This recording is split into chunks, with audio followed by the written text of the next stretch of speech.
This is a well-considered decision of the court. The court decided that the plaintiff lacks the local standard to institute this action. And of course, the court didn't even go into the merits of the case.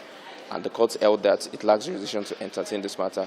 It doesn't fall within the purview of what a pre-election matter entails.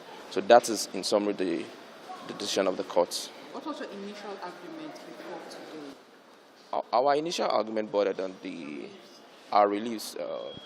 We argued that the decision of the court, the withdrawal of the candidates in the election is within the right, within the ambit of the candidates to so decide. And you can't force an unwilling horse to ride.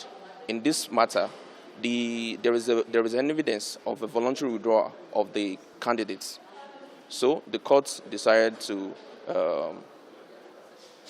align with our argument that the decision to withdraw is within the right of the third and the fourth. Yeah, we are satisfied with the decision of the court. We are satisfied.